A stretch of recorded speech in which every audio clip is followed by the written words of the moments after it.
Hey guys, welcome back. One of my students asked me that how to see logs while running test in the Rails app, and in this lecture we will do this really quick. Sometimes this is helpful in backtracing the issues if your test getting fail. Okay, because this will help you in backtracing the issues or what is going inside the specs when you run your spec file or when you run your tests. Okay, for example, you can see that we created some records into the user spec or skill specs using let with bang, and we are just trying to delete the user, we are trying to create the user, we are trying to validate the user. Okay, so when we do this using Rails console, you can see that a query you write or a query you execute, it will perform some transaction into the Rails console and you can see the logs there.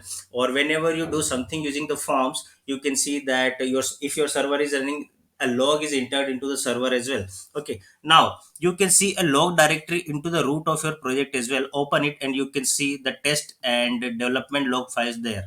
Okay, here you can see that this is the development.log and this is the test.log file. Okay, here this is the test.log and this is the development.log. Okay, and whenever you execute something in a specific environment, for example, if your server is running and you are performing any request or you are sending any request to your Rails server and Rails is rendering any template, then a log will be registered into the development.log. For example, let me show you that. Now you can see that we are at the line number 30615.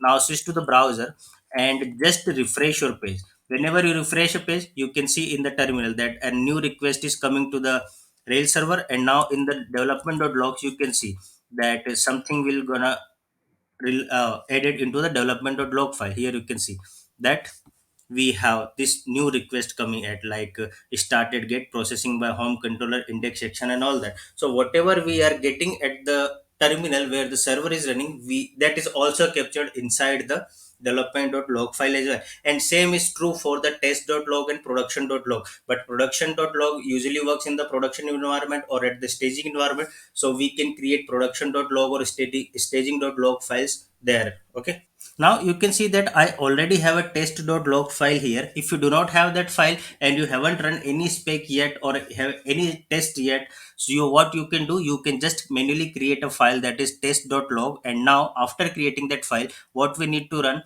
we need to run a command that will show the logs of running test into the terminal. Okay, so after either if you have the test.log file, then just switch to the terminal, and if you do not have this file, just create this file manually test.log and then switch to the terminal. And into the terminal we need to run a command, and the command is like tell hyphen f and then log, then test.log. Okay, so test.log, and here you can see there will be going something. And now let me open the test.log file as well, and let me come to the bottom of it.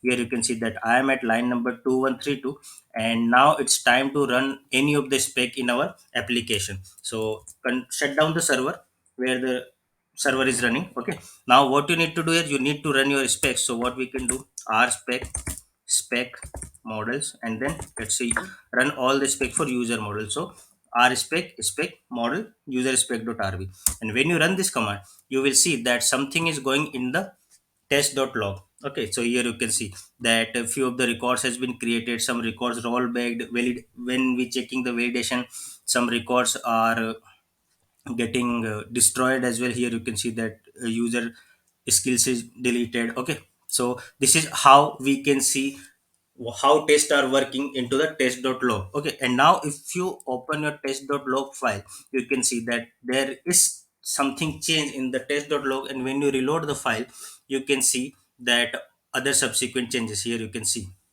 Okay, so these are the changes that were entered when we run our last spec. Okay, now let's switch to the terminal again and just shut down the logs or just control space the control C, and here you can see we can check the production logs as well using this command tail hyphen f log then production.log. Okay, this is very simple and short lecture, but I hope this will be helpful for many of you. So let's follow this and stay tuned. We will meet into the next lecture. Till then, tata, goodbye, take care and stay safe.